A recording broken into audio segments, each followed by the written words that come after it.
Hey everyone, today I'm going to show you some troubleshooting tips and how I ultimately fixed this issue that I'm having with my Pentair Mastertemp 400 pool heater. So I'll show you now the exact problem that I'm having.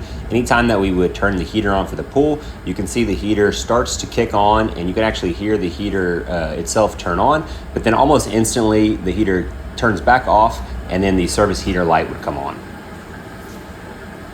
The first thing we'll do to troubleshoot this is just take off the front panel. This is as simple as using a screwdriver to loosen the 4 screws, one on each corner. And then once they're loose, you can kind of lift up from the bottom until you get the bottom free. And then once the bottom's free, the top part will slide down and you can remove the whole panel.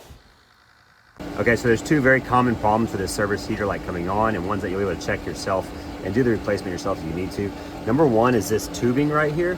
So you're gonna wanna check this tubing and make sure that no mouse or rat or anything has gotten in here and chewed up this tubing. If it did chew it up, there'd be some air gaps in here and that would throw your sensor off and make your heater turn off. So looking at mine looks all good, so I know that's not the issue. The second most common item we're going to check is the exhaust temperature sensor, which is this sensor right here. You can see the sensor is actually inside the exhaust and then it's got a couple leads that come out here.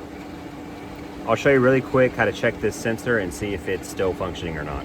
So all we have to do is actually just disconnect the 2 leads of the sensor itself and set them aside. And then we're gonna use our multimeter to test the continuity between the 2 terminals of the sensor and make sure that there is continuity there and there's not something broken, disrupting the circuit that's not allowing it to send the correct signals back to the computer. I put on the continuity setting here. This actually gives me an audible beep if you do have continuity between the systems. So like I can take my leads, put them together, and you'll see it gets this reading of 0, which is perfect continuity, and you also get that audible beep telling me that I've got a closed system. Multimeter probe's put into my sensor now, and if I check the continuity reading, I'm getting over 1, which basically means that the system does not have continuity, which indicates that this actual sensor itself is bad, and that this will be what I need to replace to get my heater working again.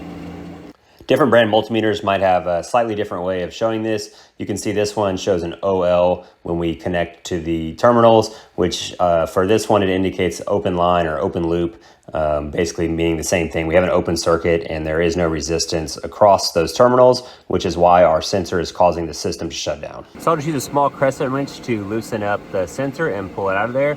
It is a tight spot to work in. If you need to get a little more room, there are some wing nuts down here that you can loosen to, there's one on each corner in the front and then in the back as well. And that way you can kind of you can actually take this top cover off as well and give you a little bit more room to work to pull that sensor out. Here's a close-up of the old sensor on the left compared to a new sensor. If you look closely, you can see that left wire looks like it's got some kind of damage to it. And that's most likely what was causing our continuity issues from the sensor that was shutting off our system. To get a new sensor, you have a couple options. You can go to a pool store nearby and get an OEM replacement version. This will be a lot more expensive, but it probably will be more reliable. The other option is just to get a new sensor off of Amazon. You can get these quickly shipped to you within a day or 2.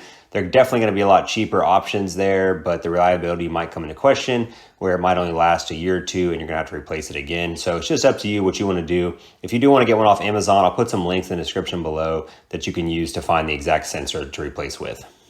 With our new sensor put all the way back in, and we've got our leads reconnected to the sensor, we can go ahead and test the heater and see if this solved our problem. We've turned our heater back on to test to see if we fix this, and we'll give it a second until we actually hear the heater itself kick on. You can start feeling that heat coming out of the exhaust.